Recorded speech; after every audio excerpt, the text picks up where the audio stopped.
अद्भुत अलौकिक सुंदरता है इस स्त्री की, और इंद्रपुत्र होने के नाते हर सुंदरता पे सिर्फ मेरा अधिकार है।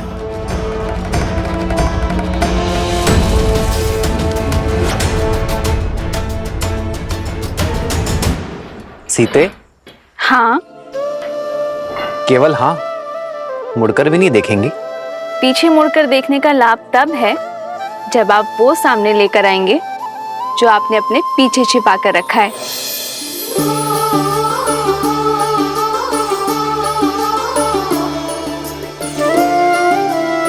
दृष्टि दूसरी ओर थी, तब भी देख लिया मुझे।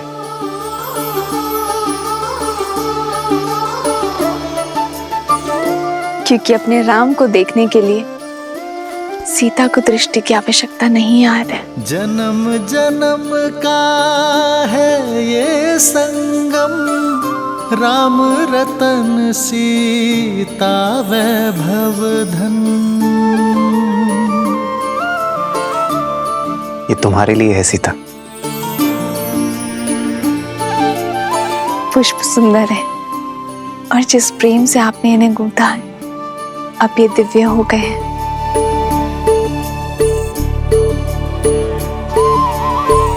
आपने ये केवल दिखाने के लिए बनाए हैं, तो स्वयं लगा दीजिए।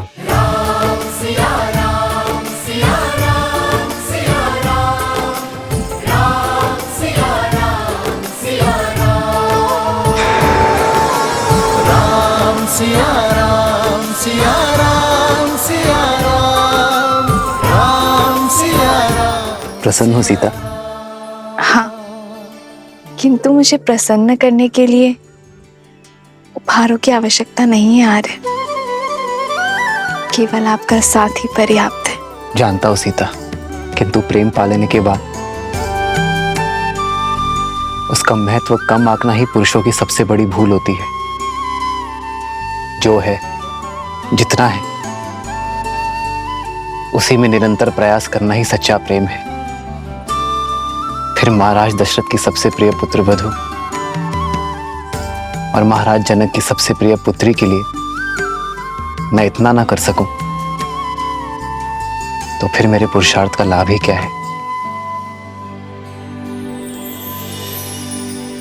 आपको ऐसा लग रहा होगा ना कि मेरे माता पिता को मेरी चिंता होगी, किंतु चिंता वहां होती है जहां विश्वास नहीं होता,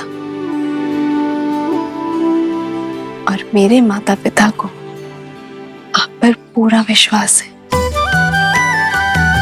अपने जमाता श्री राम पर महाराज जनक का विश्वास पूर्ण है।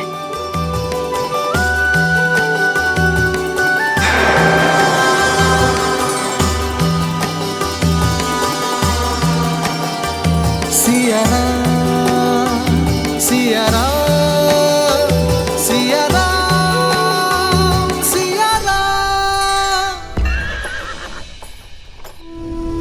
हो चलत प्रात लखी निर्नयुनी के, भरतु प्राण प्रिय भेष बही के।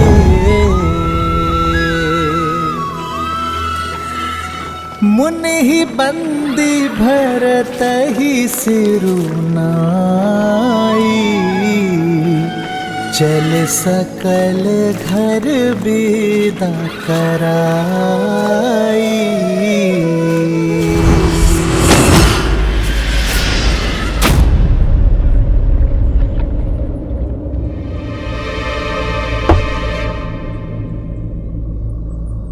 ये चेतावनी कैसी?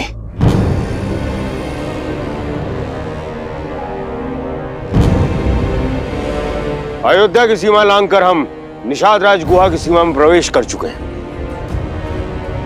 अपने राम भैया को लाने के लिए हमें जो सीमा तोड़नी पड़े हम तोड़ेंगे।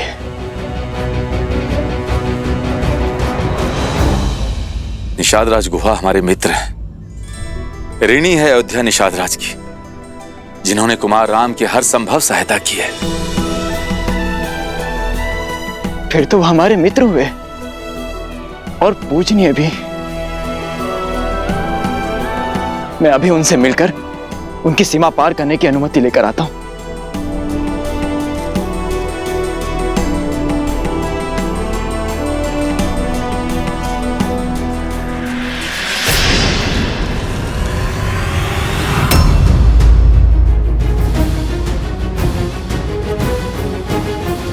सावधान, सावधान, सावधान।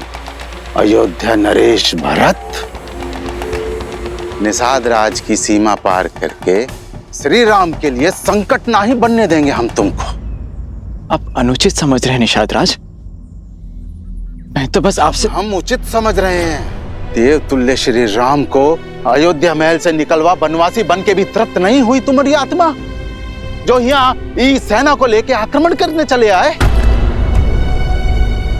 एक पग भी आगे नहीं बढ़ाइएगा। हम जानत हैं कि श्री राम तक तुम्हारा पहुंचना हट होगा और ये भी माने था कि ये युद्ध का ललकार होगा। हम संख्या में कम हैं, परंतु ये युद्ध के बाद अयोध्या बरसों तक पछताएगी।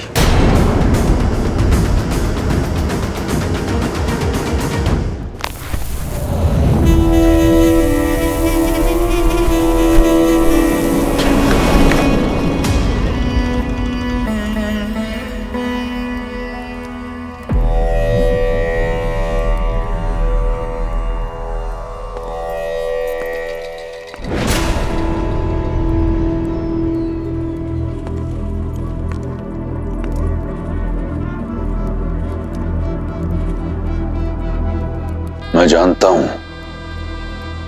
तुम क्या पूछना चाहती हो। मैं फिर भी सुनना चाहता हूं। भैया, आपने मेरे पति के प्राण ले लिए, उससे विचलित नहीं हूं मैं, क्योंकि कदाचित यही आवश्यक था। अगर विचलित नहीं हो तो क्या प्रश्न लेकर आई हो? यही कि मैं अपने पुत्र के प्रश्नों का क्या उत्तर दूं भैया। मामा के होते मां को उत्तर देने की आवश्यकता नहीं।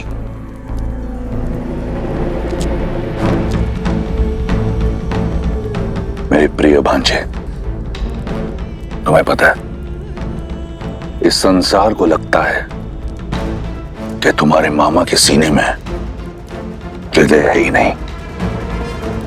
वो किसी की पीड़ा, किसी की व्यथा नहीं समझ सकता, परंतु ऐसा नहीं है। एक राजा बनना सरल नहीं है पुत्र। एक राजा के लिए उसका राज्य, उसकी प्रजा का हित, प्रजा की सुरक्षा सर्वोपरि होती है। मैंने जो किया वो किसी द्वेष से नहीं किया। मैं केवल अपना राजधर्म निभा रहा था। समझ रहे हो ना? भैया, मेरे मन में आपके लिए केवल प्रेम और सम्मान है। जानता हूं, और तुम भी जान लो। मेरी बहन और मेरे भांजे को सदैव लंकेश की सुरक्षा मिलेगी, परंतु अगर ये यहां रहा तो अपने पिता के प्रारब्ध को कभी भुला नहीं पाएगा। तुम दोनों दंडकारण्य चले जाओ, हमारे दूर के भाई कारदूषण के पास। स्थान और परिस्थिति बदलेगी तो तुम्हारे और शंभू कुमार के लिए विद्युत जीवा को बुलाना थोड़ा सरल हो जाएगा। मैं समझती हूँ भैया, आपके आदेश का पालन होगा। मैंने तुम्हारा पति छीना है, तुम्हारा जीवन नहीं। पत्नी धर्म से मुक्त हो तुम।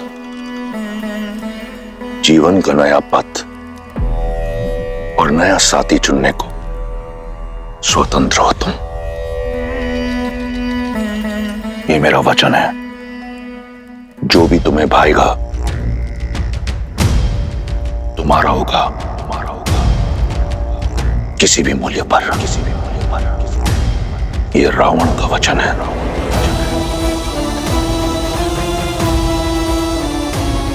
धन्यवाद भैया।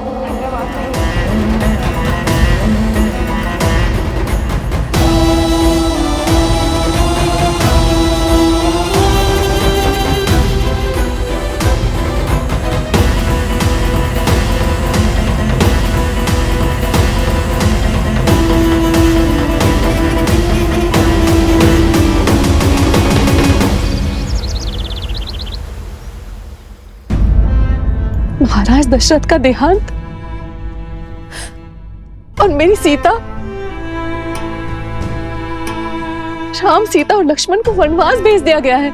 ये क्या अनर्थ हो रहा है अयोध्या में आर्य? मेरी सीता और उर्मिला के साथ घोर अन्याय। आर्य, हम इसी क्षण अयोध्या जाएंगे और लेकर आएंगे अपनी पुत्रियों को। हमने उनका विवाह कष्ट और यातनाएं सहने के लिए नहीं किया था। मैं अपनी पुत्री सीता को भली भांति जानता हूं। श्री राम के साथ वन में जाने का निर्णय उसी का होगा, और कुमार लक्ष्मण भी अपने भाई की परछाई हैं, बिना उर्मिला की सहमति के वन में नहीं गए होंगे। और इस संबंध के लिए हमारा कोई उत्तरदायित्व नहीं।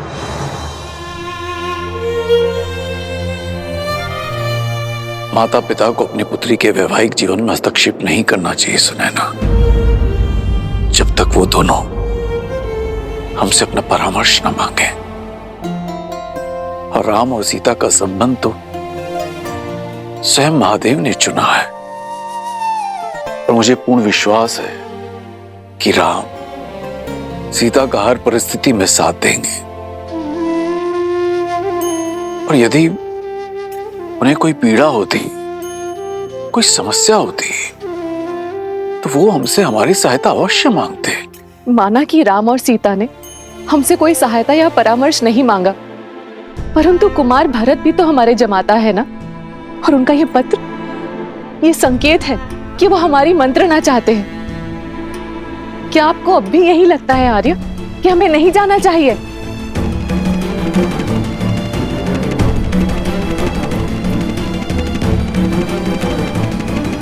हमरे शरीर में प्राण रहते हम आपको आगे नहीं बढ़ने देंगे। आपका लगाया हुआ हर लांछन, हर अपराध उचित है। मुझ पापी के कारण ही मेरे भैया राम को ये सब कष्ट भोगने पड़ रहे हैं। मेरे प्राण ले लीजिए, किंतु मुझे अयोध्या नरेश मत कहिए।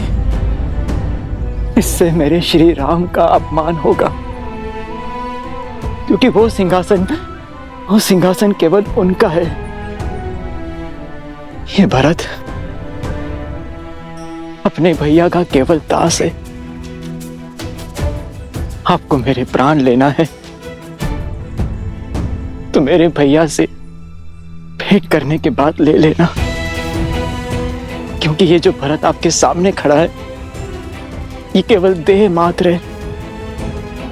आत्मा तो वनवास जा चुकी है। कृपया मुझे उनसे मिल लेने दीजिए। उनसे मिलना मेरे लिए अत्यंत आवश्यक है। मुझे आगे जाने दीजिए, उनसे मिलने दीजिए।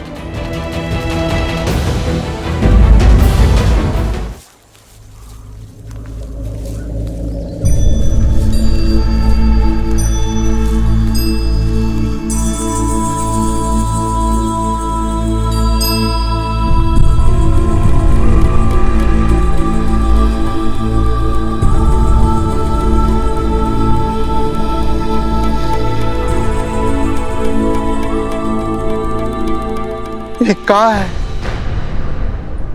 सारी महारानियां ऐसन वस्त्र में, और ये कलश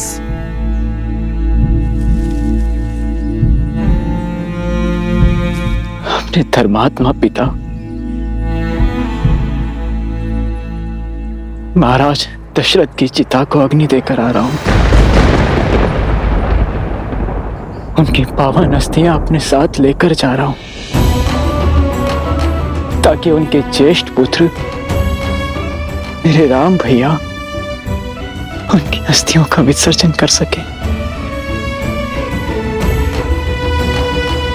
श्री राम को कष्ट पहुंचाना, ऐसा विचार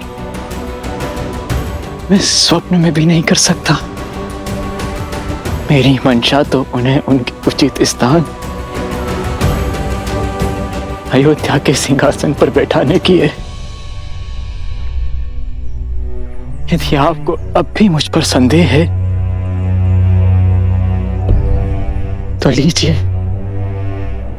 ले लीजिए मेरे प्राण।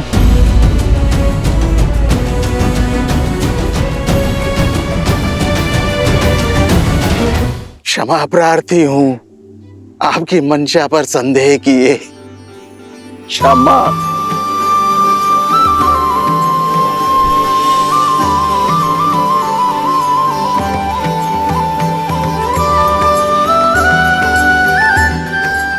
वही प्रेम, वही भावना, वही ऊर्जा जो श्री राम से गले मिलते हुए हमको अनुभव हुई थी। सत्य कहा आपने निषाद राज जी, सत्य का।